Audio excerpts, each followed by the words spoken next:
क्या आपने कभी सोचा है कि खुद को सुधारने का सबसे सरल उपाय क्या है?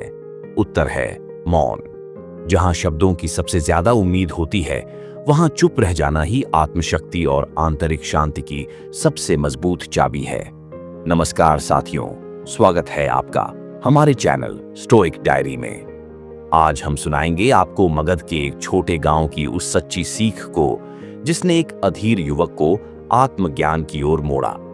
उस गांव में रहता था उस्मान, एक ऐसा लड़का जो हर बात पर प्रतिक्रिया देता, गुस्सैल था और हमेशा खुद को सही मानता। छोटे बच्चों से लेकर बड़ों तक कोई कुछ भी कहे, उस्मान तुरंत उत्तर देता।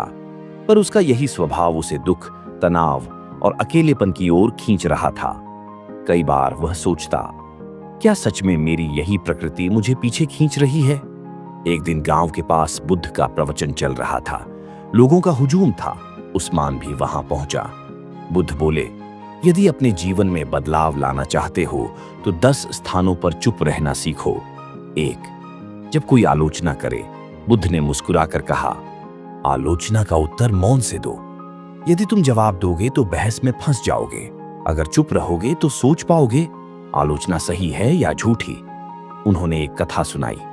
एक व्यक्ति ने मुझे गालियां दी, मैंने कोई जवाब नहीं दिया। थक कर वह चला गया। मैंने पूछा, अगर कोई उपहार दे और सामने वाला उसे न ले तो वह उपहार किसका रहेगा? उसने कहा, देने वाले का। मैं बोला, तो वही हाल तुम्हारे शब्दों का है। 2. जब कोई विवाद खड़ा करे, बुद्ध ने कहा, अगर कोई झगड़ा करना चाहता है और तुम शांत हो जाओ तो तुम खुद को समझने लगते हो। शांति का सबसे गहरा अर्थ है दूसरों की उलझनों में खुद को न उलझाना।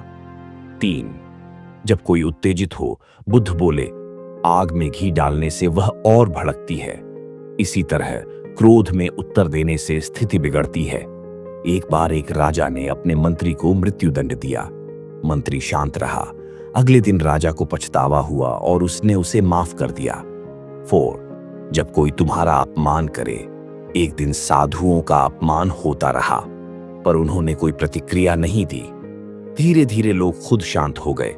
बुद्ध ने कहा, धैर्य शक्ति है, मौन कवच है। 5. जब कोई घमंड से भरा हो, ज्ञान का आभूषण विनम्रता है। बुद्ध बोले, यदि तुम अपने ज्ञान का प्रदर्शन करोगे तो वह खोखला हो जाएगा। 6. जब कोई सत्य को सुनना न चाहे, सत्य तब तक व्यर्थ है जब तक श्रोता तैयार न हो। यदि तुम जबरदस्ती सत्य कहोगे तो केवल ऊर्जा नष्ट होगी। 7. जब भूमि तैयार न हो, सत्य तभी फलता है जब ग्रहण करने वाली भूमि तैयार हो। बोना तभी सार्थक है जब खेत में नमी हो। 8. जब परिस्थिति हमारे वश में न हो, बुद्ध ने कहा, यदि बारिश नहीं हो रही तो अपनी मिट्टी की दिशा बदलो। शांति तब आती है जब हम स्थिति को स्वीकार कर समाधान की ओर बढ़ते हैं। 9. जब तुम्हारा हृदय भर जाए, जब हृदय कृतज्ञता, प्रेम और संतोष से भर जाए तो शब्द की आवश्यकता नहीं रहती। ऐसे मौन में आत्मा बोलती है। 10. जब कोई तर्क में उलझाए, बुद्ध ने उस्मान को आखिरी परीक्षा दी। एक दुकानदार से बहस छेड़ दी गई। उस्मान चुप रहा। बुद्ध मुस्कुराए, तुम पास हो गए। समापन। धीरे धीरे उस्मान का स्वभाव बदलने लगा। उसने महसूस किया, चुप रहना कमजोरी नहीं, सबसे बड़ा बल है। हर जगह उत्तर देना आवश्यक नहीं, कभी कभी मौन ही तुम्हारी सबसे मजबूत आवाज बन जाता है।